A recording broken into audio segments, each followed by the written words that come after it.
qadana rong palamma do'at ma haulahu dahbaulahu binurihim wa tarakahum fi dulumatil la yubsirun summun bukmun umyun fahum la yarji'un. Shadaqallahul adzim. Assalamualaikum Wan. Waalaikumsalam, Chef. Ini Wan, setelah tadi saya dengar cara ngaji kamu, nah menurut saya ngaji kamu itu hukum bacaan tajwidnya belum ke bawah Wan. Tajwid, emang tajwid yang seperti apa, Chef? Nah tajwid itu Wan secara simpelnya adalah membaca Al-Quran dengan elok dan bagus. Aduh, saya belum tahu, Chef, soalnya saya belum belajar hukum tajwid. Nah supaya Erwan dan teman-teman yang lain tahu tentang hukum bacaan tajwid, yuk mending sekarang kita tonton materi yang akan disampaikan oleh Umi Ade. Nah, ini linknya.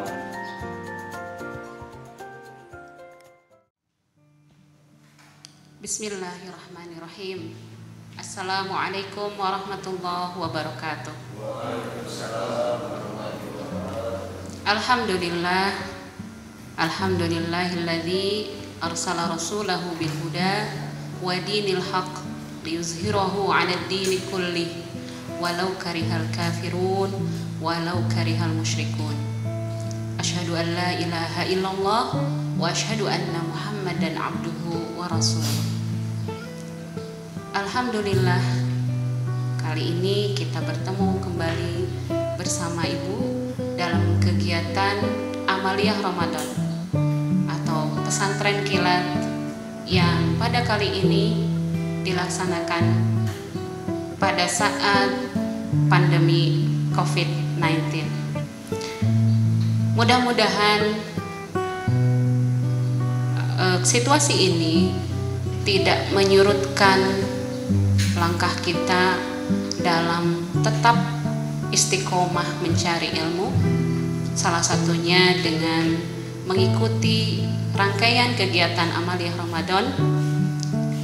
Dan insya Allah hari ini Ibu akan mencoba membahas kembali ya dengan temanya PDKT dengan Al-Quran melalui ilmu tajwid.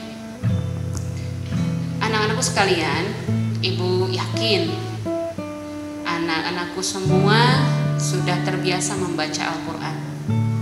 Bahkan ada yang sudah sangat mahir membaca beserta dengan hukum tajwidnya. Ya, namun di sini Ibu akan mencoba mengingatkan kembali bagi yang sudah lupa atau mencoba mengulang gitu ya. Bagaimana cara menggunakan setiap hukum tajwid ketika membaca Al-Quran. Nah insya Allah pada kesempatan kali ini, karena hukum tajwid itu banyak sekali, Ibu akan mengambil satu hukum saja, yaitu hukum nun mati dan tanwin gitu ya. Yang kedua, karena ini juga tidak kalah penting begitu ya, ketika membaca Al-Quran kita mesti tahu tempat-tempat di mana yang seharusnya kita berhenti ya, yang seharusnya kita melanjutkan ayat gitu ya. Sehingga pada kesempatan kali ini tidak hanya hukum nun mati dan tanwin, Ibu juga akan mencoba menyampaikan sedikit tentang tanda-tanda wakaf dalam membaca ayat-ayat Al-Quran. Oke, yang pertama kita akan kenali dulu ya apa itu yang dimaksud dengan ilmu tajwid.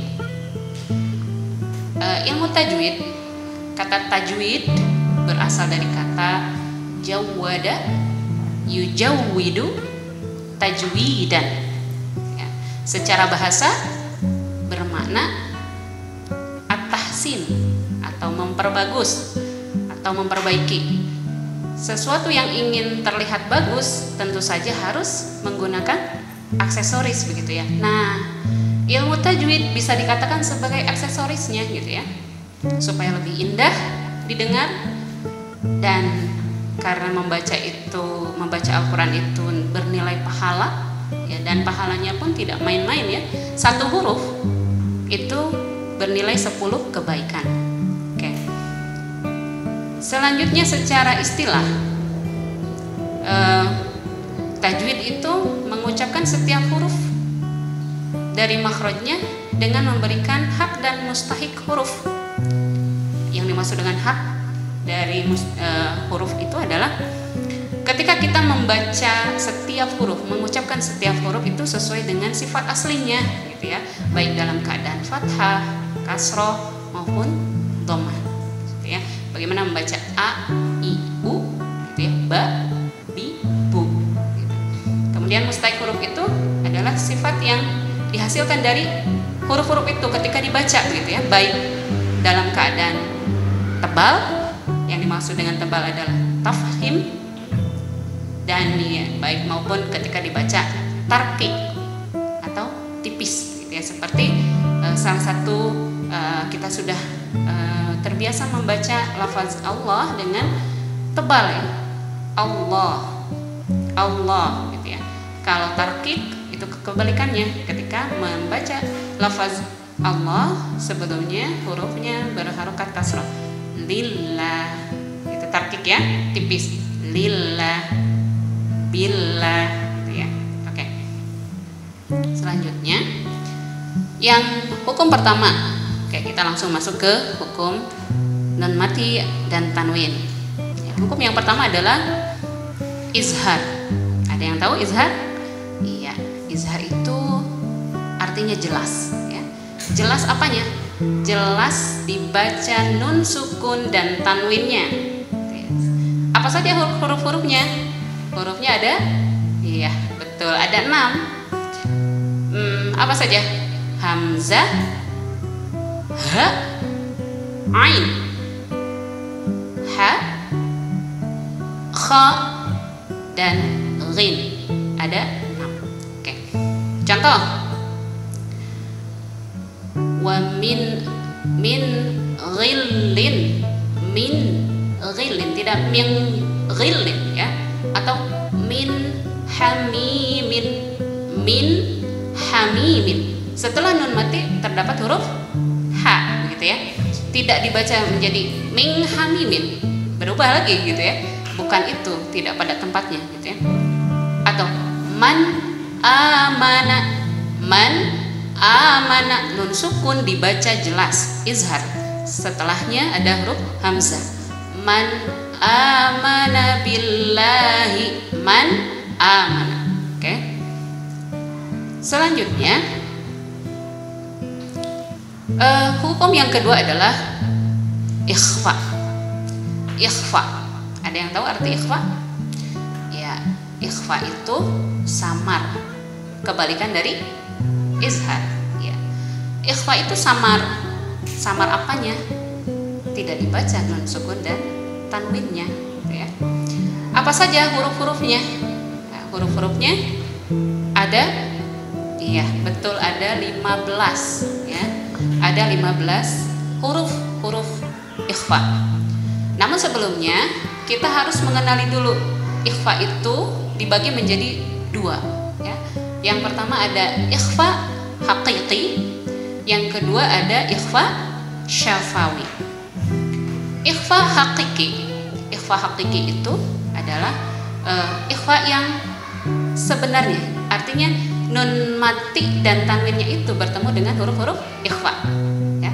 Sedangkan ikhfa syafawi adalah huruf mim mati, ya, mim mati yang bertemu dengan huruf salah satu huruf ikhfa, yaitu huruf ba, gitu ya. Oke, tapi saat ini Ibu hanya akan membahas tentang ikhfa hakiki saja. Oke, ada berapa ikhfa itu? Selama ini kita pokoknya yang ngahiyeng, gitu ya, yang bunyinya dengung itu adalah ikhfa, gitu ya. Sebetulnya ikhfa hakiki terbagi menjadi 3. Yang pertama ada ikhfa aqrab. Ikhfa aqrab, qarib, ya. Qarib itu artinya apa sih? Iya, dekat, ya. Kayak kita, gitu ya. Tapi sekarang jauh ya kita. Ikhfa aqrab. Ikhfa aqrab itu adalah ketika nun sukun atau tanwin, ya, dibaca mendekati nun sukunnya gitu ya, mendekati huruf N gitu ya. Ketika nun sukun dan tanwin bertemu dengan huruf-huruf ikhfa akrab ya. Huruf-huruf ikhfa akrab itu ada 3. Ta,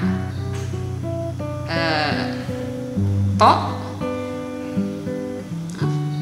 sebentar, dan da ya. Ta, to, da. Ta, to, da ya. Ikhfanya ya, dibaca bunyinya seperti ini. Contohnya min tilqa, min ada dengungnya tapi nunnya juga ada. Min tilqa itu yang bertemu dengan huruf ta. Sedangkan yang bertemu dengan huruf dal itu bunyinya min duni, min duni gitu. Kemudian yang bertemu dengan huruf to adalah min tin ya. Ingat, ikhfa akrab bunyinya harus mendekati huruf N ya, meskipun tidak kuat gitu ya.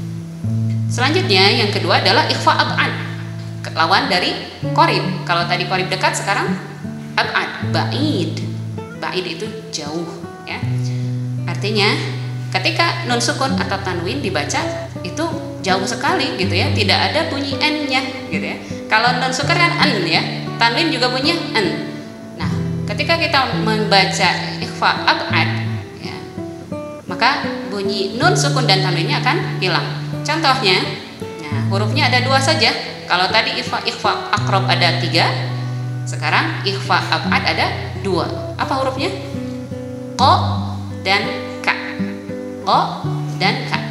Oke, contohnya bunyinya seperti min qablihi gitu ya. Yang selanjutnya contoh huruf kaf, min kulli gitu ya. Harus ngahyang ya. Kalau bahasa ini di kitanya ngahyang gitu, mendengung gitu. Kemudian yang terakhir ikhfa ausat. Ikhfa ausat, wasat itu di tengah gitu ya. Tidak ke ab'ad, tidak juga ke akrab. Okay. Sehingga bunyinya ada antara an dengan ang. Hurufnya ada berapa?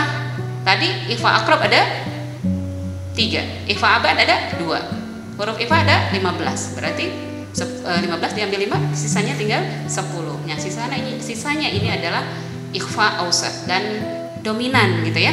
Di dalam Al-Qur'an seringkali kita menemukan kebanyakan ikhfa ausat gitu ya.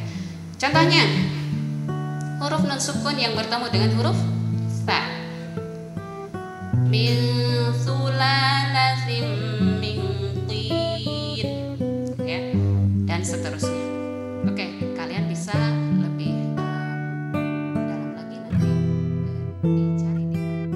Yang selanjutnya adalah idgham ya. Idgham itu artinya memasukkan atau meleburkan. Apa yang dimasukkan? Nun sukun dan tanwin apabila bertemu dengan salah satu huruf idgham bi gunnah atau idgham bila gunnah. Untuk idgham bi gunnah itu ada 4 huruf, yaitu ya, nun, mim, waw. Contohnya mayu, minu, mayaqulu, tidak man yaqulu gitu ya. Dan seterusnya. Kemudian yang selanjutnya idgham bila gunnah. Idgham bila gunnah apabila nun sukun dan tanwin bertemu dengan salah satu huruf idgham bila gunnah. Idgham bila gunnah hurufnya ada berapa? Ada 2. Lari ya, lam, ro. Supaya lebih mudah, ketika nun sukun dan tanwin bertemu dengan huruf lam atau ro, maka bunyinya akan miladunka. Nun sukun bertemu dengan lam, mil ladunka, tidak min ladunka. Min rabbikum, tidak min rabbikum tetapi mir rabbikum gitu ya. Oke, selanjutnya yang terakhir, hukum yang terakhir adalah iqlab. Iqlab dari kata qalaba yuqallibu. Nah, qalbu itu artinya bolak-balik. Nah, makanya Kolbun itu hati itu disebut dengan kolbun karena hati kita mah suka pelin-pelan gitu ya, kadang iya kadang enggak gitu, makanya di situ iklab gitu ya. Nah, iklab nun sukun dan tanwin bertemu dengan salah satu huruf satu saja memang ya, hanya satu-satunya, di only one, hanya satu huruf saja, huruf ba gitu ya. Setiap nun sukun dan tanwin bertemu dengan huruf ba, maka bunyinya harus diganti. Asalnya nun menjadi mim ya. Oke. Sehingga bunyinya akan seperti ini.